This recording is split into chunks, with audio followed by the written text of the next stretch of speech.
My mommy has been missing for 3 days. The trembling voice of a 4-year-old girl made the powerful man who had just stepped down from the black SUV freeze in the middle of the marble steps of the Moretti estate. Her eyes were red and swollen from crying, and her small hand clutched the sleeve of his coat, as if it were her last remaining hope.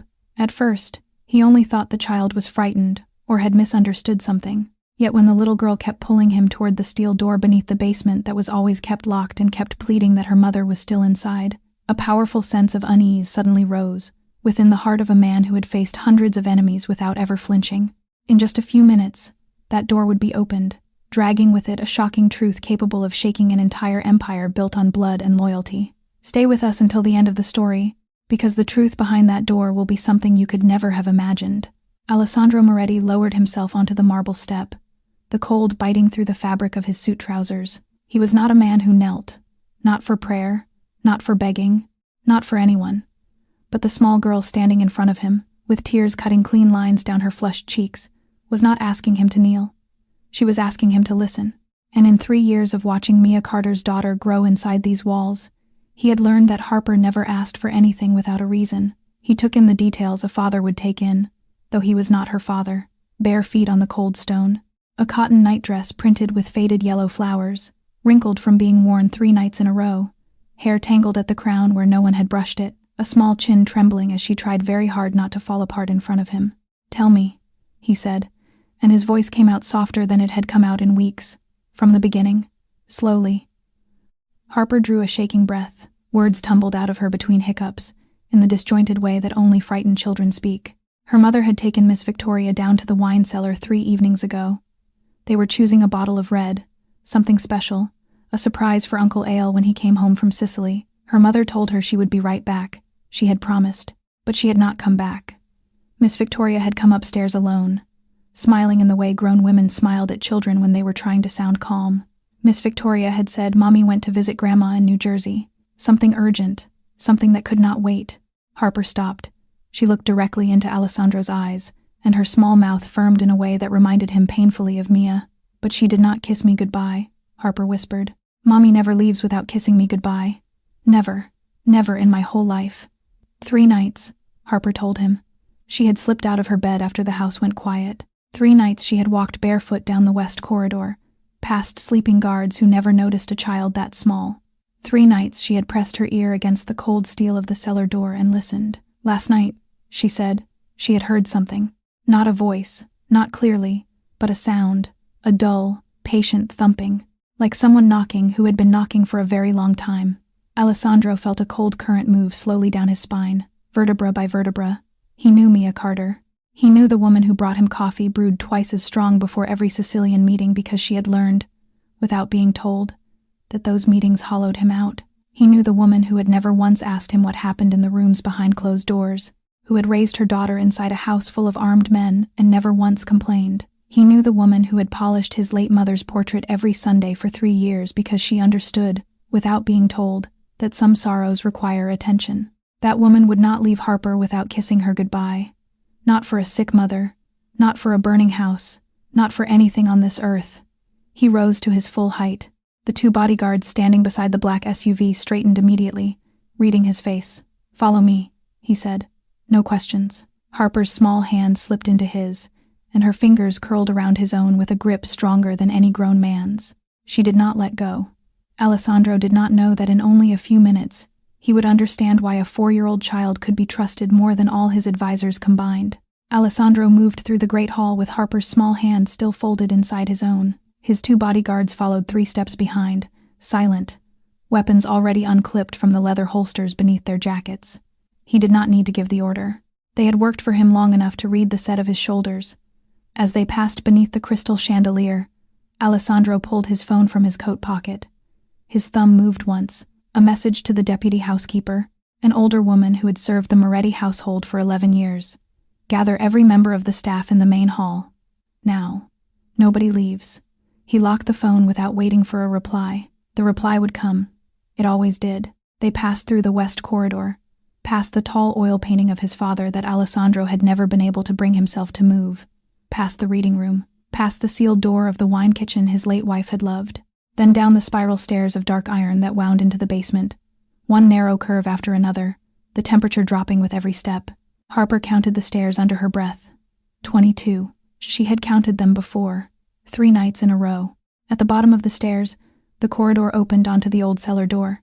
Alessandro stopped so suddenly that the guard behind him nearly walked into his back. A lock, a new lock, bright, brass, machined, utterly out of place on a door whose original iron latch was still bolted at the top, disused, its keyhole dark with the patient dust of decades. He had walked past this door 1,000 times. He had never seen this lock before he flew to Sicily. Footsteps sounded above them on the spiral stairs. A voice followed, warm, familiar, wrong. Hale. You are home already? What are you doing down here? Victor Romano descended the last curve of the stairwell, his expression arranged into an easy, brotherly concern. 42 years old. The man who had pulled Alessandro out of a burning car the night his wife was murdered. The man Alessandro had introduced to 5 different Sicilian bosses as his brother, though no blood joined them.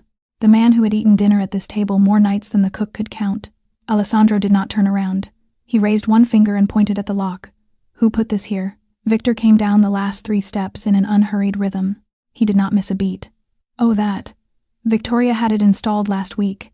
She said the reserve vintages down here were worth more than most of the cars in the drive, that the original latch was a joke. It seemed reasonable. I approved it. Harper tugged at Alessandro's sleeve. Her whisper was so quiet only he could hear it. Mommy is in there. I heard her. Victor turned toward the child with a soft, coaxing smile. He lowered himself to one knee, which he did with the practiced ease of a man used to handling frightened people. Sweetheart, your mother went to visit your grandmother. Miss Victoria told the whole house. You do not want to bother Uncle Hale after such a long trip, do you? Alessandro did not look at Victor. He looked at the lock. 1 second, 2 seconds, 3. Something in Victor's voice had been too smooth, too fast. A man who had truly only approved a lock as a favor to a fiancée would have paused, would have asked what was wrong, would have looked at the child before contradicting her. Victor had done none of those things. He had reached for the correction before the accusation had even formed. The instinct that had kept Alessandro alive through 17 years at the head of an empire built on knives raised the hair on the back of his neck. He did not say a single word to Victor. He turned instead to his 2 bodyguards. Break it. Now. Victor stepped forward. 1 step. Just 1. Hale. Is this necessary? It is only a cellar door. Break it. The metal cutter shrieked in the narrow basement, a high wounded sound, and Victor took 1 silent step back into the shadow of the stairwell. His eyes moved through something that no adult in the room saw. Only Harper, glancing up at exactly the right moment, saw it, and did not know she had seen it. 30 seconds. The metal cutter bit into the brass, throwing tiny sparks against the stone wall. 40 seconds. The taller of the 2 bodyguards was sweating through his collar. Alessandro said nothing. Harper stood pressed against his leg, 1 small hand still fisted in the fabric of his trouser. The lock gave with a metallic scream that echoed up the spiral stairs and died somewhere in the vaulted ceiling above. The steel door rocked inward on its hinges. Alessandro pushed Harper gently back behind him with 1 hand, his other already reaching into his coat. He stepped inside first. The smell hit him before his eyes adjusted. Damp stone, the deep, sweet decay of oak barrels and old wine. And beneath both, something else. The particular, unmistakable smell of a human body that had gone 3 days without water enough to wash, without air enough to breathe, without dignity enough to remain a person in the way the world usually allowed. The single bulb overhead flickered against the low ceiling, throwing weak yellow light across the floor. Mia Carter lay slumped against the far wine rack. Her wrists were bound with rough hemp rope, the coils dark with dried blood where she had worked them against the wood again and again and again. Her lips were split down the center, cracked white. Her hair was matted flat against her temple with dried sweat. The small silver pendant her mother had given her the year before she died, a swallow in mid-flight, still rested against her collarbone, catching the flickering light. Beside her on the flagstone floor was a small puddle of water, a rusted trickle from an old cold storage tap she had somehow crawled to and drunk from. That trickle was the only reason she was still alive. Alessandro crossed the cellar in 4 long strides and dropped to his knees. He had not knelt beside anyone since the night his wife died. He had knelt in churches, because his mother had taught him, and beside coffins, because his position demanded it. He had not knelt like this. Not for a living person. Mia, it is me. I am home. Her eyes opened slowly. They were red-rimmed and unfocused, floating for a long moment before they found his face. She looked at him. Then her gaze slid past his shoulder, and she saw Harper standing in the doorway with both hands pressed to her mouth, and her whole body drew a single sharp breath. The first word she spoke was not for herself. "Harper, are you all right, baby?" Harper broke. She flew across the cellar and threw herself against her mother's chest. Mia could not lift her arms. She could only press her cheek against the top of her daughter's head and breathe her in, again and again, as if to make sure the child was truly there. Alessandro's hands went to the rope. The knots were tight, tightened further by 3 days of struggle. He drew the small blade he kept in his inner pocket and cut them one by one, slow enough not to nick her skin. The bruises beneath the coils were deep purple, ringed by yellow. She had fought this rope. She had fought it for 3 days. He shrugged off his coat and settled it around her shoulders. At the top of the spiral stairs, Victor's voice arrived exactly on cue, pitched at the perfect note of horrified disbelief. "My God, what is this? Mia, how did you get down here? Who did this to you?" Alessandro did not answer, did not look up, did not even acknowledge the voice existed. He slid one arm beneath Mia's shoulders and the other beneath her knees, and he lifted her off the cellar floor as gently as a man lifts a sleeping child. She weighed almost nothing. 3 days without food had made sure of that. Harper walked beside him, her small hand pressed against her mother's ankle, refusing to let go. There are moments when a mafia boss does not need to say anything, because everyone in the room has already understood that blood is about to be spilled. Alessandro carried Mia up the spiral stairs, one careful step at a time. Harper climbed beside him, one hand still curled around her mother's dangling wrist, as if letting go might undo everything. When he stepped into the great hall, the entire household staff was already assembled, exactly as he had ordered. 42 people. Cooks in their whites, gardeners with mud still on their boots, drivers, laundresses, the 2 junior secretaries who ran his correspondence. They stood in 3 uneven rows beneath the crystal chandelier, and when they saw the woman in his arms, the room drew a single collective breath, and then went utterly still. One of the younger maids pressed both hands over her mouth. The head gardener, a man who had fought in a war before he ever tended a rosebush, turned his face away. The elderly cook began to cry without sound, tears sliding into the deep lines of her cheeks. At that exact moment, the tall doors of the main staircase opened. Victoria Hale descended the marble steps in a pale silk robe, her dark hair combed smooth, her feet in soft slippers, as though she had been expecting a quiet morning coffee. 26 years old, 10 months as the future mistress of the Moretti estate. She had made it 3 steps down before she saw what her fiancé was carrying, and every drop of color drained from her face. "Hale, what is this? Mia, why is she?" Alessandro did not look at her. He crossed the hall to the long velvet couch in the sitting room and lowered Mia onto it with the same care he had used in the cellar. He arranged the coat around her shoulders. He murmured to one of the guards, and the man was already reaching for his phone to call the family physician. Harper climbed onto the couch and pressed herself against her mother's side, one small hand tucked beneath Mia's cheek. Only then did Alessandro turn. He did not raise his voice. He did not have to. The calm in his voice was the most dangerous calm he owned, and every member of the household who had served the Moretti family longer than a year knew it. "Victoria, you told this house that Mia had gone to New Jersey to visit her mother. Is that correct?" I thought she had. She told me she has been locked in the wine cellar for 3 days, behind a lock you installed last week. Explain that to me." The hall went silent in a way marble rooms rarely go silent. Victoria's hand rose to her throat. Her fingers were trembling. "I did not install any lock. I never asked for a lock. I do not know anything about." Victor stepped smoothly into the space beside her, one hand lifted in the protective, mediating gesture of a man used to smoothing over crises. His voice slid into the room like oil. "Hale, please. There is clearly a misunderstanding here. Let me handle this. Tonight, I will find out exactly what happened." Alessandro looked at Victor for 1 long second, 2 seconds. Then he nodded once. "Very well. You handle it. Tonight. I want everything on my desk by morning." Victor inclined his head with the practiced grace of a loyal lieutenant, gestured to 3 of the standing bodyguards, and moved off toward the west wing with them at his heels. He did not look back. The family physician arrived within 15 minutes, black bag in hand, still in the clothes he had thrown on at 4 in the morning. He examined Mia in silence on the velvet couch, pressed his stethoscope to her chest, tipped water into her cracked lips, one careful sip at a time, cleaned the raw circles on her wrists, and finally sat back on his heels. Severe dehydration, exhaustion, deep bruising on the wrists. Nothing broken, nothing that will not heal. Fluids, Rest. 3 days.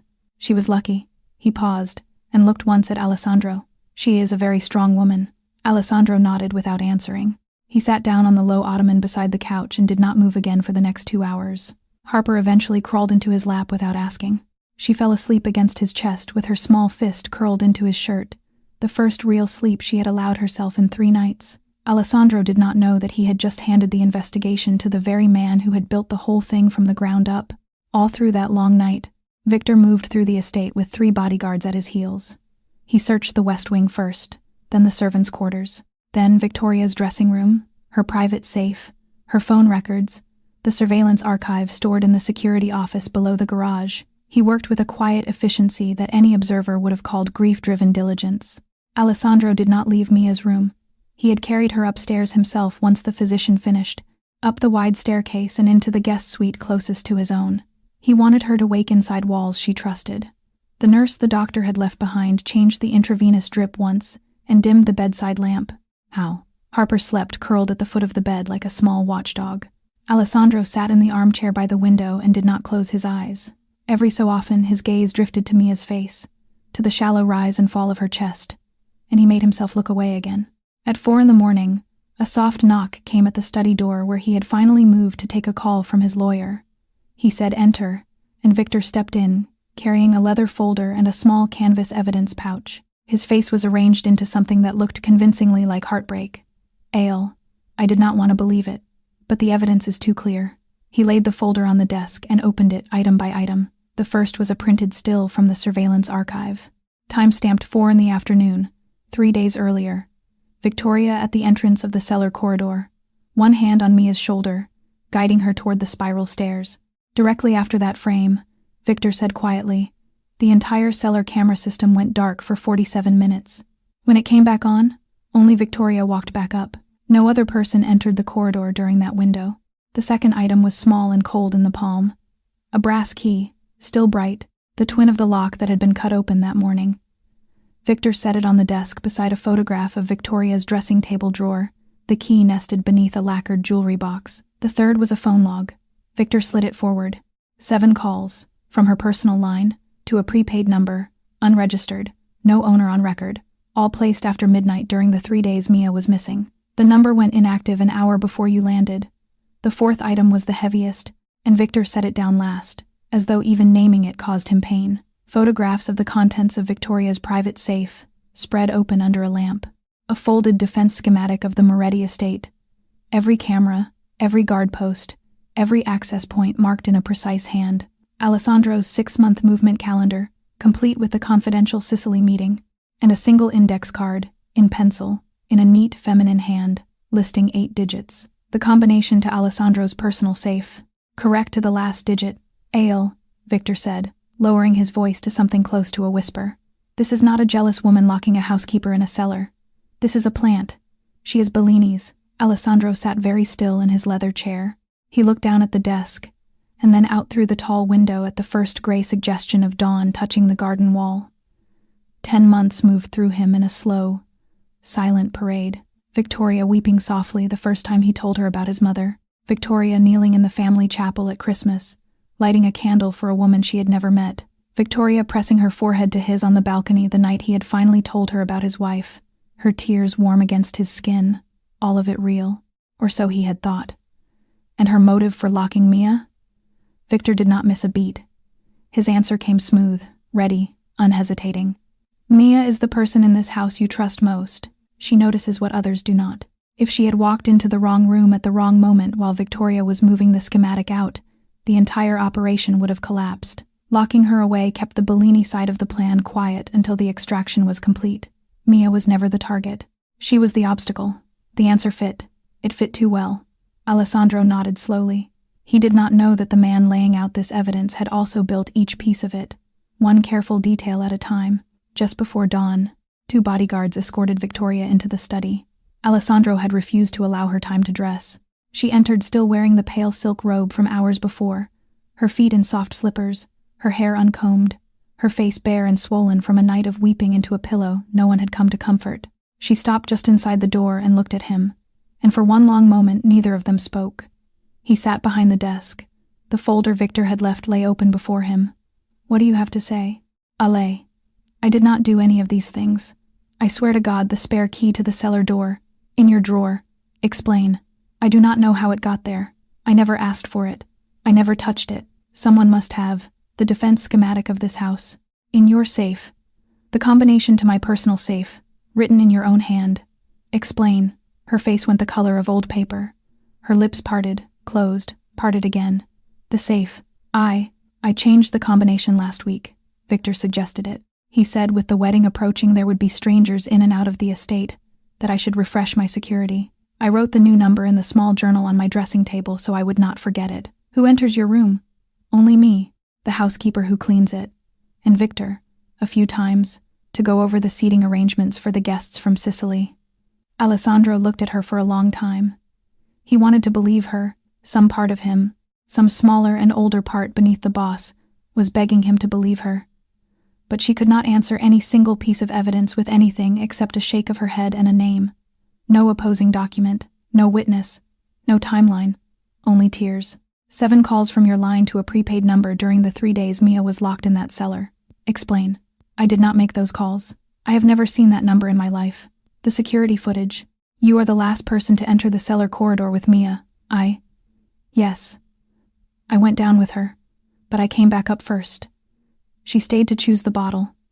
I did not lock any door. I did not know." He closed his eyes. He wanted to give her a chance. Every honest thing in him wanted to give her a chance. But he was the head of the Moretti family, and his father had taught him, one hard lesson at a time, that the fastest way to lose an empire was to let emotion answer a question that only evidence should answer. He rose from the chair. He walked around the desk to where she stood shaking in her silk robe, and he took her left hand gently in both of his. He slid the engagement ring off her finger. It came off easily. She had lost weight in 10 months. His voice, when it came, was broken in the seams but did not tremble. "The wedding is off. You will be confined to a room in the West Wing until the family council decides your fate." Victoria's knees gave out. She dropped to the polished floor at his feet, both hands reaching for his, sobbing without shape or air. "Hale, please. I love you. I did not do this. I did not do this. Please. Please look at me." He did not look at her. He gestured once toward the door, and the 2 bodyguards stepped forward and lifted her by the elbows. She did not fight them. She was still calling his name when the door closed behind her, softer each time, as though even her voice had run out of the strength to reach him. Alessandro stood alone in the middle of the study. He walked back around the desk. He sat down. He put his elbows on the wood and lowered his face into his hands, and for the first time since the night his wife had died, he let his shoulders shake. That night, for the first time in 10 months, Alessandro slept alone, and he did not know that the man who had truly betrayed him was sleeping soundly in the study 1 door down the corridor. The next morning, before the sun had cleared the garden wall, Victor called an emergency council in the long meeting room on the 2nd floor. Alessandro entered to find 3 of the senior Moretti elders already seated at the dark oak table. Don Salvatore, gray-bearded and slow-eyed, who had served under Alessandro's father, Don Ricci, a lean man with a lawyer's mouth, Don Bruno, the oldest of the 3, whose hands trembled slightly but whose mind never did. The subject on the table was Victoria. Victor stood at the head of the room, tablet in hand, evidence photographs already projected on the wall. He looked as though he had not slept, though Alessandro noted, silently, that the man's collar was fresh and his shave clean.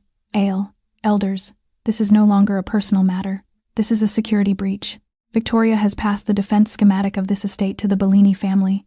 Every camera, every guard post, every access route. If we hesitate, they attack. Perhaps tonight, perhaps in an hour. We need a public execution, immediately. It deters Bellini. It steadies our own ranks. Any delay weakens us further." Don Salvatore nodded slowly, one thick hand smoothing his beard. "Victor is right. We cannot keep an informant sleeping under this roof. A gangrenous limb is cut without ceremony." Don Ricci steepled his fingers. "And yet she is the fiancée of the head of this family. If we execute her without process, the 5 Sicilian houses will read it as panic, as a man who cannot manage his own household. That perception may cost us more than the schematic. Precisely why it must be public," Victor said, without missing a beat. "Let the Sicilian houses see that Hale is strong enough to punish even the woman he loves for the sake of the family. It becomes proof of discipline, not proof of chaos." Alessandro said nothing. He watched Victor's face. He watched the small muscle at the corner of Victor's jaw that had never twitched in 17 years of shared rooms and shared silences, and now twitched twice while Victor spoke the word public. He watched the way Victor's fingers tapped once against the edge of the tablet, then stilled by force of will. And he listened to something under the words, a fine, thin current he had heard once before, in the voice of a Neapolitan lieutenant who had turned out to be selling their shipping schedules 3 months before Alessandro's father caught him. A true consigliere would have counseled patience, would have asked for a second sweep of the safe, would have suggested holding Victoria until every phone call was traced back to its origin, every timestamp verified twice, would have wanted certainty above speed. Victor wanted speed above everything. "I need time," Alessandro said. His voice was even. "I will investigate personally. 1 week." Victor's brow drew together. It happened too fast, before he could stop it, before he could arrange his face. Then the smile arrived a half-second later, warm, brotherly, resigned. "Ale, every day we wait is a day Bellini has room to move. But if you want a week, I respect that. Of course I do." Don Bruno lifted a shaking hand. 1 week, no more. And no visitors to her room without the presence of 2 elders. The meeting broke apart. Chairs slid back. The elders left first, then the aides. Victor lingered a moment at the doorway, glanced once at Alessandro, and left without another word. Alessandro walked back alone to his study, but he did not sit at the desk. He crossed to the tall window that overlooked the south garden, and stood with one hand pressed flat against the cold glass. 3 months ago, in that garden, beneath the oldest olive tree on the property, he had lowered himself onto one knee and asked Victoria Hale to be his wife. She had wept. He had wept. Victor had been standing on the terrace, watching, and had raised a glass of champagne when they walked back to the house. 3 questions began to sound inside Alessandro's head, one after the other, like a slow bell. Why does Victor want her dead so fast?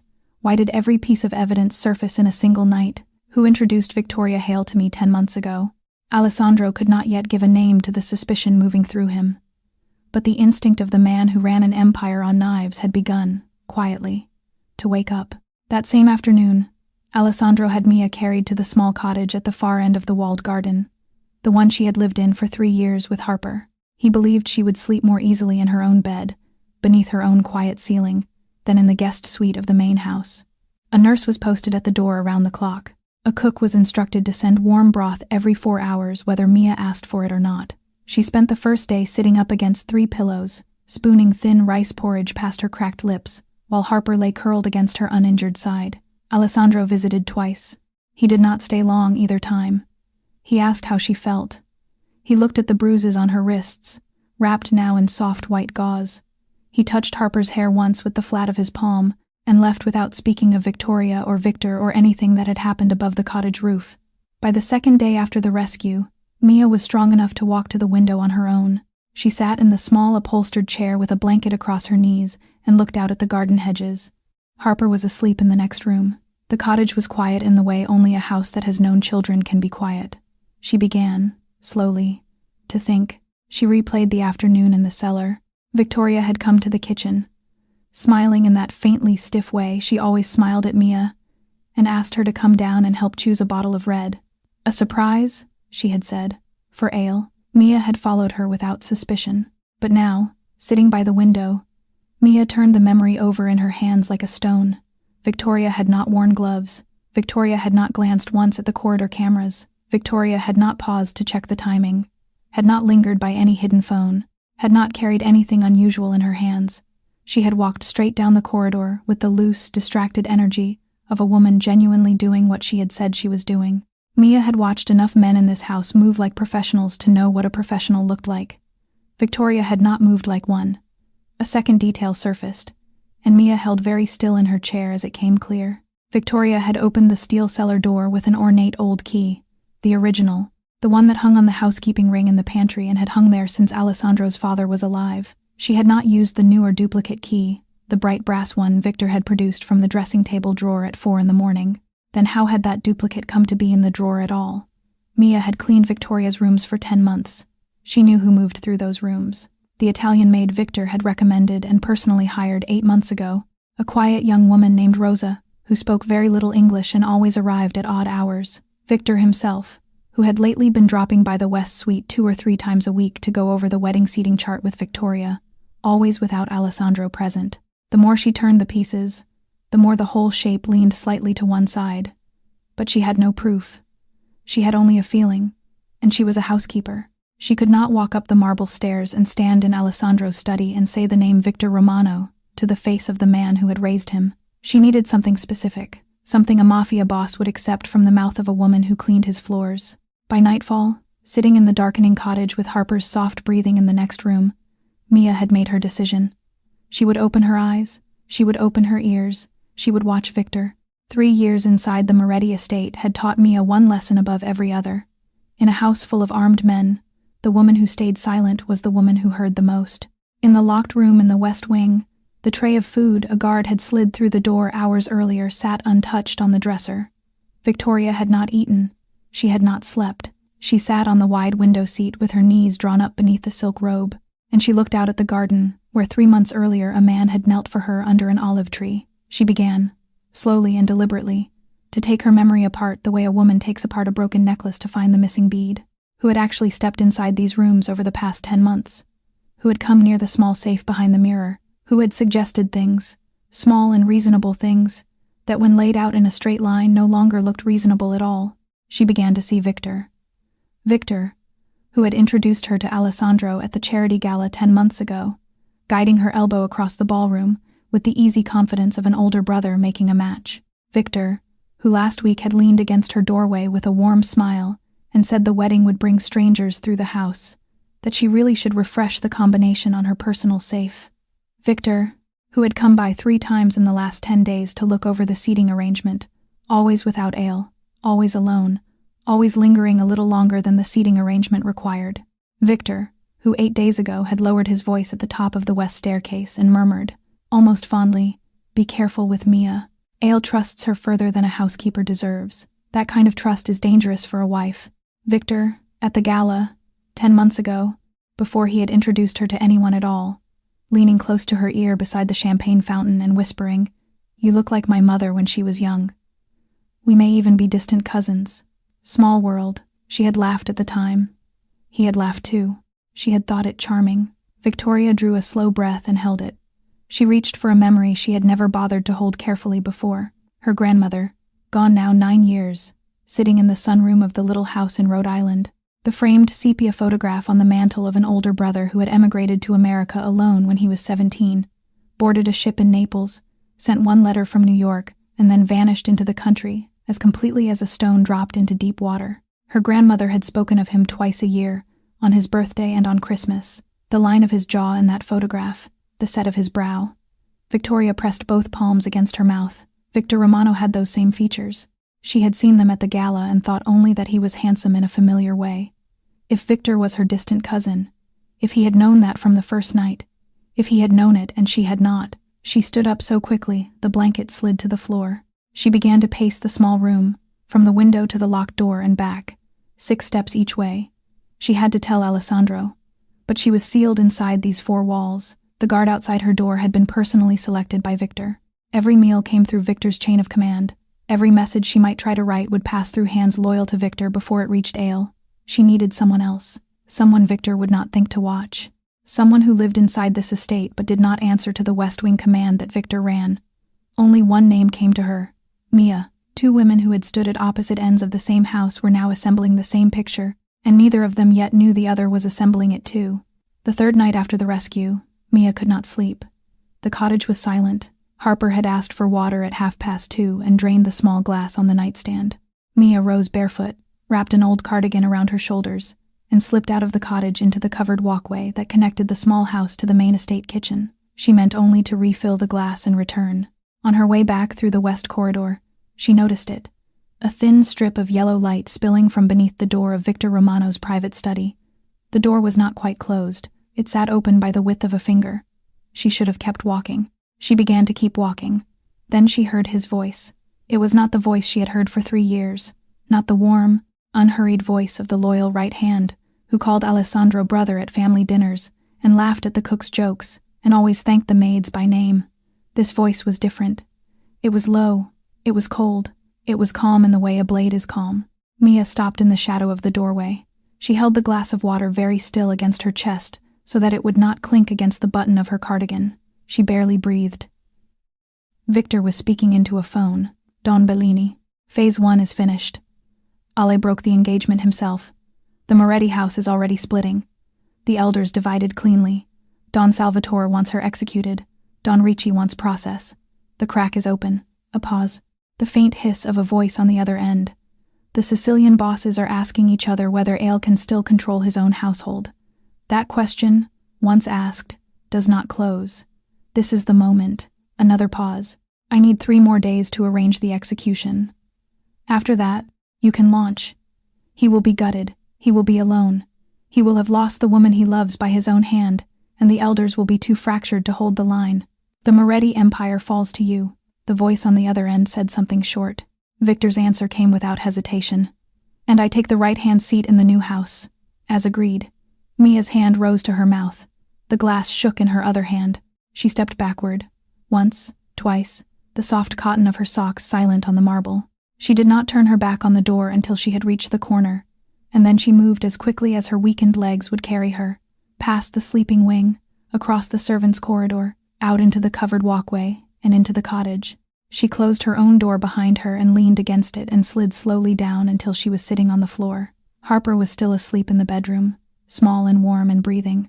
Mia looked at her small silhouette in the doorway and understood, with a clarity that emptied her lungs, that if Victor discovered what she had just heard, her daughter would lose her mother in a way that no basement would ever match. She sat on the floor of the cottage for hours and thought. She could not tell any of the household staff. Victor was the right hand. His fingerprints lay on every roster, every schedule, every payroll. The guards outside Alessandro's suite rotated on a schedule Victor had personally approved. The guards outside her own cottage rotated on that same schedule. Any message she wrote would pass through eyes that answered to Victor before it reached the man she needed to reach. She could trust exactly one person in this estate, Alessandro, but she could not get to him, not without being seen. She looked again at the small figure asleep in the next room. Harper walked through the halls of this house without being questioned by anyone. Harper was allowed into Uncle Hale's study at any hour of the day or night. Harper was the only person in this estate that Victor's system did not watch. The next morning, a 4-year-old child would carry a folded piece of paper hidden inside the seam of a cloth doll, and she would not know that she was carrying the key that would save an entire empire. Just after 7 in the morning, Harper walked barefoot across the marble floor of the great hall, with a soft cloth doll, clutched under one arm. The 2 guards at the base of the main staircase glanced down at her, smiled the way grown men smile at small children in the morning, and let her pass without a word. She climbed the stairs one at a time, humming quietly to herself. The doll's small dress had been unstitched and stitched again along one seam, faster and less neatly than usual, but no adult in the estate would have noticed the difference. She pushed open the study door with both hands. Alessandro looked up from his desk.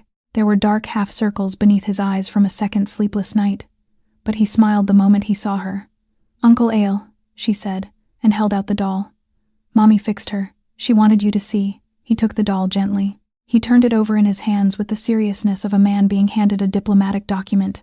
His thumb ran along the small ridge of new stitching and found what was beneath it. He did not change his face. He smoothed Harper's hair with the flat of his palm. "Thank you, sweetheart. She is a beautiful doll. Tell your mother I said so." Harper nodded solemnly and padded back out of the study.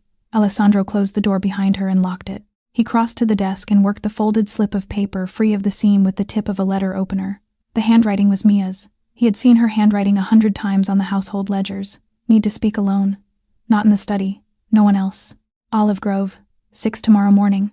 He held the paper for a long moment and then burned it in the ashtray.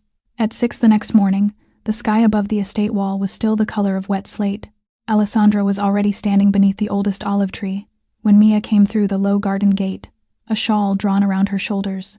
She did not sit. She did not waste words. She told him everything she had heard, word for word, in the order the words had come. "Don Bellini, Phase 1 is finished. 3 more days. The right-hand seat in the new house." Alessandro said nothing for a long time. He looked past her shoulder at the pale line of the horizon and let the last piece slide into place. The man who had introduced Victoria to him. The man who had produced every scrap of evidence in a single night. The man who had pushed for a public execution before the elders could catch their breath. Every question that had been ringing inside him for 2 days now had one answer, and the answer had a face he knew as well as his own. He did not react. He did not curse. He did not touch the pistol beneath his coat. He thanked her. He told her to say nothing to anyone, not even to Harper. He told her to continue exactly as she had been, a housekeeper recovering from an ordeal, quiet, careful, tired. He told her that if Victor sensed even one changed pattern in her behavior, they were both dead. The rest of that day, Alessandro moved through the estate with the surface of a man distracted by grief. Underneath, he worked. He summoned 2 of the oldest soldiers on the payroll, men who had served his father, men whose loyalty had never once passed through Victor's hands. He put them on Victor. 24 hours, every meeting, every call, every glance. He ordered Victoria transferred from the West Wing room to a secured suite in the East Wing. He told Victor it was for continued private questioning. It was to keep her alive. He redeployed his most experienced guards quietly to the estate's most vulnerable points. No visible increase, no new posts, only the right men in the right shadows, and he placed a single encrypted call to one of the 5 bosses in Sicily, the one man he had trusted since they were 19. He gave a short warning. The other man asked no questions. Before Mia turned to leave the olive grove, Alessandro looked at her for longer than was strictly necessary. His voice, when it came, was quieter than she had ever heard it. "You just saved me from killing an innocent woman. You may have just saved this entire family. I will not forget." Mia bowed her head. She said nothing, but as she walked back through the wet grass toward the cottage, she realized her heart was beating unevenly, and not from fear. A fox only stays gentle as long as it does not know the hunter has already seen it. Victor Romano had survived 20 years inside the Moretti household by reading rooms the way other men read newspapers. That afternoon, he read the room. He tried 3 small probes on Alessandro, one after the other, spaced through the day. At noon, he suggested, in a low, respectful tone, that they hold Victoria's execution that evening in the inner courtyard, quietly, before the elders had time to argue further.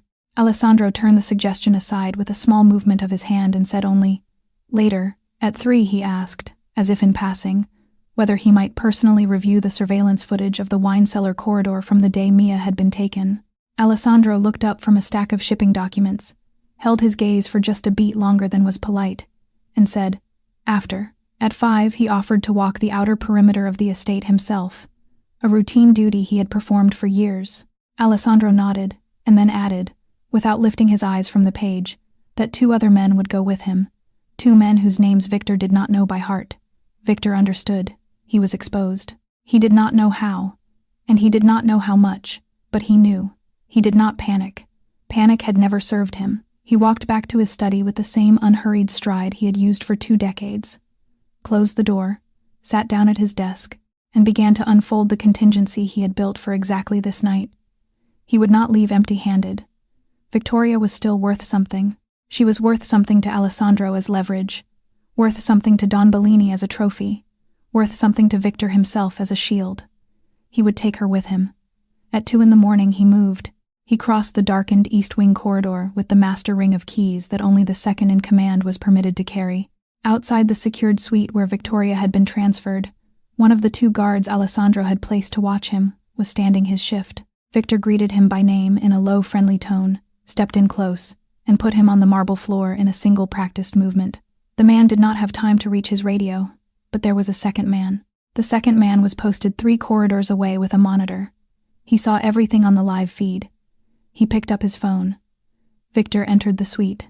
Victoria was asleep, drugged lightly by the sedative the family physician had left to help her sleep through the guard's shift changes. He wrapped her in her own robe, lifted her over one shoulder as gently as he could, and stepped back into the corridor. He did not go straight to the western exit. He turned toward the cottage first.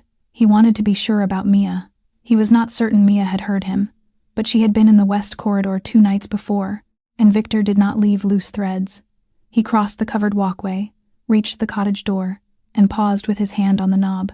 Then he heard, from inside, the small, unmistakable sound of a child murmuring in her sleep. Harper. If he opened the door and Harper woke, the child would scream, and a screaming child at 2 in the morning would empty every guard barracks on the property in 90 seconds. Victor pulled his hand back. He turned. He walked away. He reached the western service gate 7 minutes later with Victoria still limp over his shoulder. A dark, unmarked sedan was waiting on the shoulder of the road 2 miles from the estate wall. The car did not carry Bellini plates. Nothing about it could be traced. Inside Alessandro's study, the phone had already rung. Alessandro listened to 8 words and hung up. He called Mia on the internal line. When she picked up, sleep thick, he did not waste breath. Take Harper. Go down to the cellar. Now. Lock the door from the inside. Do not come out until you hear me call your name. Mia did not ask a single question. She lifted Harper from the small bed, wrapped her in a blanket, and carried her at a run through the covered walkway, down the spiral iron stairs, and into the very cellar where she had spent 3 nights bound and starving. This time she pulled the steel door shut behind her from the inside. This time the room that had almost killed her became the safest room in the house. When a snake can no longer stay disguised, it strikes, and it runs for its hole. But this one did not know that the hunter had already set the trap along the road home. At 4 a.m, the estate alarm began to scream. 30 Bellini gunmen came over the western wall in 3 coordinated waves, at the exact point where the perimeter cameras had a 2-second sweep gap. Victor had designed that gap himself, 3 years earlier, and had renewed the security schematic every quarter since. He had left them a door and drawn them a map. But Alessandro had been waiting. His most experienced men were already in position along the western hedge line, behind the low garden wall, on the balcony of the boathouse. The first Bellini wave crossed the lawn and ran directly into an interlocking crossfire that had been silently rehearsed all afternoon. Muzzle flashes lit the boxwoods. Glass along the west facade burst inward in bright showers. Rounds sparked off the marble balustrade and sang out into the dark garden. Somewhere a fountain shattered and began to hiss. Alessandro commanded from the main floor, moving through the great hall with a pistol in one hand and a radio in the other. 2 attackers made it as far as the east door of the great hall. He put one down at 10 meters and the other at 6, without ever raising his voice above the level of a man giving directions in a boardroom. His elite guard held the perimeter, wave by wave. Bellini had not sent 30 men to lose. Bellini had sent 30 men to be seen losing. The real objective was on the eastern side of the estate.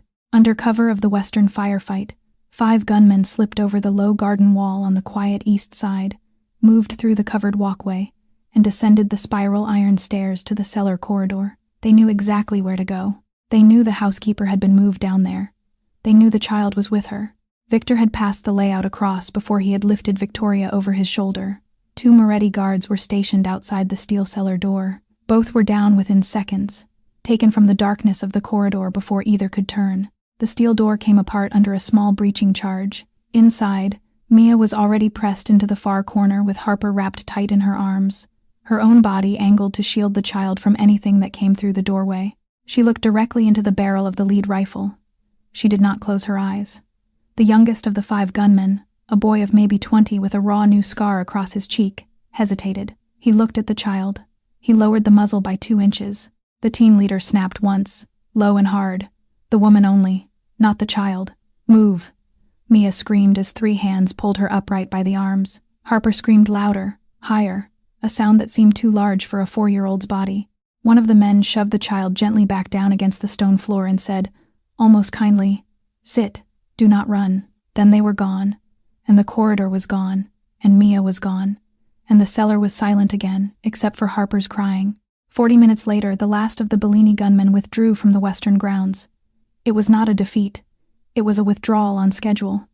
They had done what they had come to do. On the great hall wall, above the shattered mirror, they had left a line of writing in still wet blood. "We have Victoria. Now we have your housekeeper. If you want either woman alive, come alone to the Brooklyn docks before dawn." Alessandro ran through the corridor, took the spiral stairs 3 at a time, and reached the cellar with his shirt torn and his pistol still in his hand. Harper was sitting in the corner where they had left her, arms wrapped tight around the small cloth doll, shaking without sound.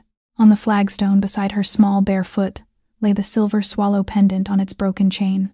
Alessandro sank to one knee. He picked up the pendant with a hand that no longer felt like his own and closed his fingers around it until the knuckles went white. Then he set the pistol on the floor, gathered Harper against his chest, and lifted her up. There are moments in a man's life when he knows, without a single word passing through him, exactly what he is willing to give up everything to keep. Alessandro carried Harper up the spiral stairs, with her small body pressed to his chest, and did not put her down until he had crossed the great hall and reached the deputy housekeeper, a broad, calm woman named Rosanna, who had served the Moretti household for 30 years. She was one of the 2 people in the estate whose loyalty he trusted without qualification. He set Harper gently into her arms. "Watch her. I will bring her mother back. I promise." He bent and kissed the child on the forehead. She had stopped crying. Her small face was still wet, but her eyes were clear when she looked up at him. "Uncle Hale," she said. "Bring Mommy home. And Auntie Vic, too." Alessandro paused for one full second. A 4-year-old, on the most terrifying night of her young life, had thought to name a woman she had barely known.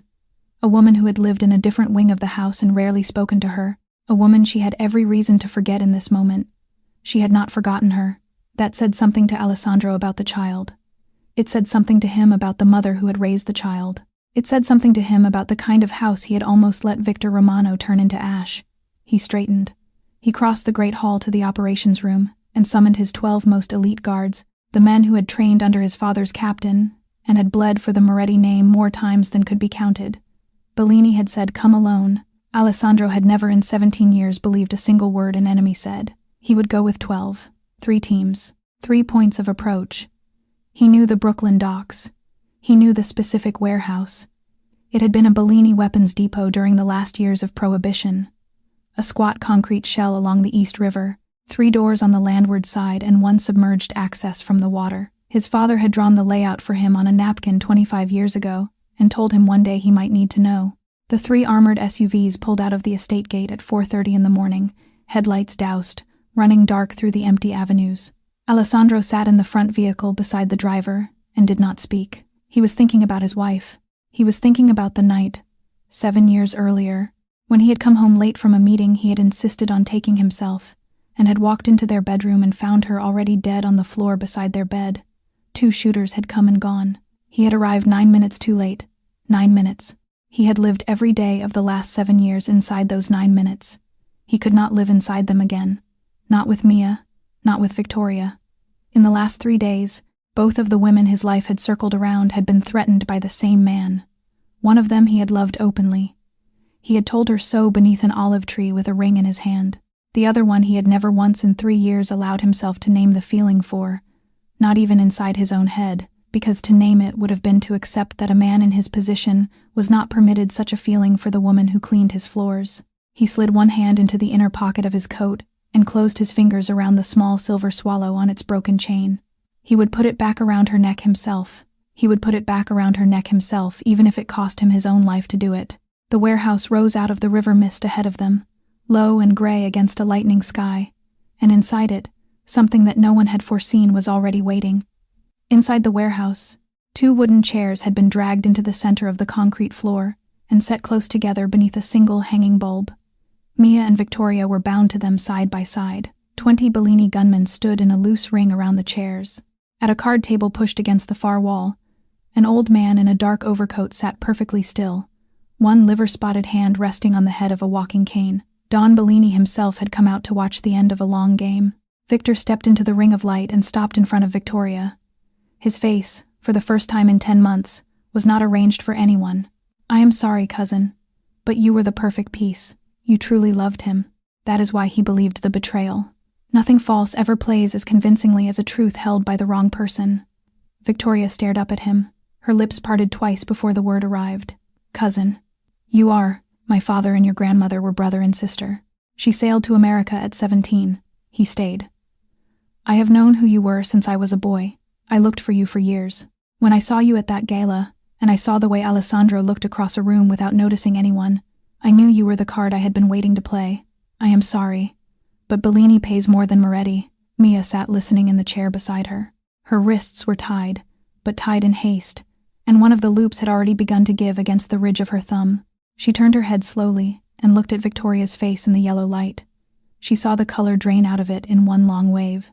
She saw a young woman understand, in a single sentence, that every kindness she had believed she was accepted with over the last 10 months had been a hand moving her across a board. In that moment, Mia understood too.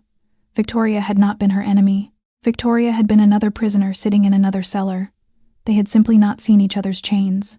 Outside, the first gunshots cracked open the night. The warehouse doors blew inward on 3 sides at once. Alessandro's 12 came through the smoke in a coordinated arc, muzzle flashes sweeping in short, controlled bursts.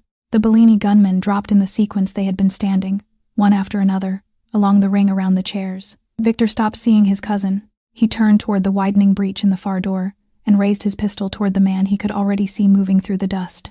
Alessandro, but behind him, at the back of the room, One of the last standing Bellini shooters panicked. He saw the Moretti wave rolling across the floor, and made the small, stupid calculation that hostages left alive would testify. He swung his rifle toward Victoria and pulled the trigger. Mia saw the barrel move before he fired. She did not think. She rose from the chair with the chair still bound to her, and in the single, ragged surge of strength that a mother who has crawled through 3 nights of darkness for her child can find in her body when it matters, she twisted her torso across Victoria's chair and threw herself sideways into the line of the shot. The round entered her left shoulder and drove clean through.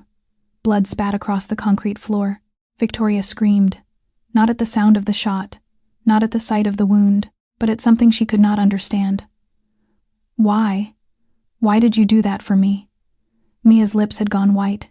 She turned her head slightly against the back of Victoria's chair. Her voice came out in a thin thread. Because you were a prisoner too, and Harper would not want to see anyone else die. Alessandro was already across the room. He put 2 rounds through Victor's knees, one and then the other, without breaking stride. He wanted him alive. The last 4 Bellini shooters went down in the next 6 seconds. 2 of the elite guards reached Don Bellini before the old man could rise from his chair and took him by the arms without a word. Alessandro dropped to his knees beside Mia.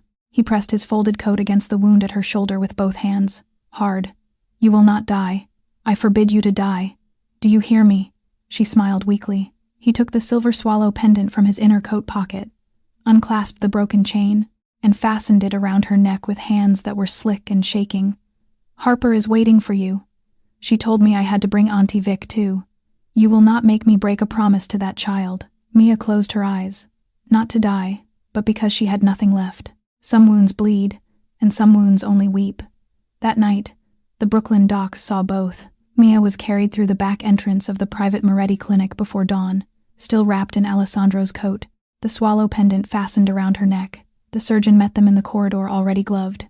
The wound in her left shoulder had passed clean through, missing the great vessels by less than the width of a knuckle, but the round had crossed the nerve bundle that ran beneath the collarbone. The surgeon spoke quietly when he came out. She will live. The arm will need time. 4 months, perhaps 6. She will feel the cold in that shoulder for the rest of her life. Nothing worse than that. Victoria refused to leave the bedside. She sat in the plastic chair beside the raised hospital bed for the entire night.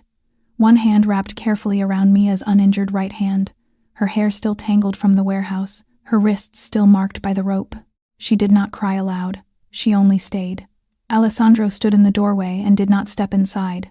He watched the 2 women in the low blue light of the monitors, and he did not trust himself to speak. Back at the estate, Victor Romano was brought into the ground floor holding room where the family had once questioned other traitors. Alessandro did not use any of the tools that his father would have used. He did not need to. Victor had shattered kneecaps, no country left to run to, and a lifetime of understanding how a Moretti interrogation ended. 3 hours after the first question, he told the entire story. He was Victoria's distant cousin. Her grandmother and his father had shared a mother. 2 years earlier, Victor had lost $2 million at a private card game in Atlantic City to a man who turned out to be one of Don Bellini's cousins. The debt had been quietly transferred. Bellini had offered a way out that did not require money. It required a name inside the Moretti house. Victor had introduced Victoria to Alessandro at the charity gala with full knowledge of every string he was already tying to her ankles. She was, in his own careful phrase, the perfect piece. A woman who genuinely loved could not be caught pretending, because she was not pretending. Every kindness she offered Alessandro was real. Every tear she wept was real. That was precisely why the frame around her would be believed. Every item that had appeared in Victoria's rooms had been placed there by Victor's own hands during the 3 weeks Alessandro had spent preparing for Sicily. The brass duplicate key, the prepaid phone log, generated from a burner he had operated himself late at night from the West Wing study, the defense schematic, the handwritten combination card, written in a hand copied from her personal journal, the Italian maid he had personally hired 8 months earlier, the quiet young woman named Rosa, had planted the last items in the dressing table on the morning Mia was taken. The endgame was simple: break Alessandro from the woman he loved, fracture the elders, weaken the estate, then let Bellini walk in. Victor's reward was the right-hand seat in the new house. Locking Mia in the cellar had been a smaller move than any of the rest. Victor had needed a spark that would bring Alessandro home in a state of alarm and set him searching through the estate the same night. Mia had been the spark. Victor had not intended to kill her. He had intended to leave her alive down there until Alessandro came home and found her, and then the evidence would surface, and everything else would follow. Alessandro sat behind the desk and listened to all of it without changing his expression. When the guards lifted Victor from the chair and carried him out, Alessandro stood, walked to the wall, and sat down slowly in a leather armchair. He put both his elbows on his knees and lowered his face into his hands. He had almost put a bullet through the woman he loved with his own hand. Don Bellini, taken alive from the Brooklyn warehouse, was handed over to the Council of the 5 Sicilian Houses to be judged under the old law. Victor was locked in the private prison beneath the eastern outbuilding. Alessandro did not kill him. When one of the elders asked why, Alessandro answered without lifting his eyes, "I want him to live long enough to understand what he lost. The truth, when it comes, never comes gently. It comes like a blade, and every person in the room bled from it in their own way." 3 days later, the grand hall of the Moretti estate stood full for the first time since the wedding preparations had begun. Every senior officer of the family, the 3 elders, the delegates of all 5 allied Sicilian houses, flown in overnight. Alessandro stood at the head of the room in a plain dark suit. Victoria stood at his side, still pale, still bandaged at the wrists, but standing straight. He bowed his head. A Mafia boss almost never bows his head in front of anyone, and every man in the room understood it the moment he did. I was wrong. I doubted the woman I swore before God I would love. I let manufactured evidence and my own fear speak louder than my faith in her. I came within a single word of executing an innocent person with my own hand. In front of every one of you, I return her honor to Victoria Hale, my future wife, and I ask forgiveness from every man in this room for nearly allowing a traitor to drag the Moretti house into the grave. If not for the courage of one woman who carries no Moretti name and one 4-year-old child, none of us would still be standing under this roof. Victoria broke and folded against his chest. The Sicilian delegates nodded slowly. They respected a man who could name his own mistake out loud in front of witnesses. In the front row, Mia sat beside Harper. Her left arm was cradled in a sling. Harper leaned up on her toes to whisper into her mother's ear. "Mommy, Uncle Hale is not sad anymore, is he?" Mia smiled and shook her head. After the hall emptied, Alessandro found Mia alone in the small library. He did not stay long. He handed her an envelope. Inside were the deed papers to the cottage at the far end of the garden, transferred permanently into her name. She looked at the papers, then at him. "Harper will be so happy," she said. He nodded once, and left before either of them had to name anything else. 3 months passed. The estate grounds were strung with warm yellow lanterns from the wall to the olive grove. White roses lined every path. The delegates of the 5 Sicilian houses had flown in 2 days early. In the bride's dressing room, Victoria stood before the tall mirror in a gown the color of aged ivory. Beside her, Mia worked slowly with her right hand, pinning the last strand of hair into place. Her left arm still slow to obey her, still stiff at the shoulder. "Mia," Victoria said quietly, "without you I would have died twice, once in disgrace, once in a bullet." Mia smiled. "Without you I would not have understood that women are not each other's enemies. We are only placed inside games men build." They held each other carefully, mindful of the shoulder that had not yet forgiven the world. Harper burst in wearing a small flower girl dress, both hands cupping a red velvet cushion. "Mommy, I practiced all week. I will not drop the rings, I promise." Mia kissed her forehead. The ceremony took place in the garden, beneath the oldest olive tree on the estate. The same tree. The priest read the vows. Alessandro looked into Victoria's eyes. "I vow to love you, to honor you, and to never again let any lie stand between us. I have learned that trust is not something given. It is something defended every single day." When the priest pronounced them husband and wife, Harper ran up the small aisle of white petals with the cushion held high. She grinned up at both of them. "Uncle Hale, now you are Auntie Vic's husband. So what do I call you now?" The garden broke into laughter. Alessandro bent, lifted her up in one arm, and whispered into her ear so only she could hear. "You keep calling me Uncle Hale, but I will be here for you and your mother until the day I stop breathing." He looked down at the first row. Mia stood there in the soft yellow light, her left arm still cradled, her eyes calm in a way the estate had not seen in 10 months. The lanterns caught the small silver swallow at her collarbone and held it, glowing. The story had begun with a man stepping down from a black car onto a marble step, unease rising in his chest, a small 4-year-old girl running out to grip his sleeve. The story ended with a man stepping down from the same marble step beside his wife, the same 4-year-old girl carried on his arm, and the housekeeper who had taken the bullet standing in the front row, smiling. Some of the most loyal people in our lives never make the loudest promises. They are the ones who step into the path of a bullet meant for someone who once doubted them. And some families are not born of blood, they are forged in fire.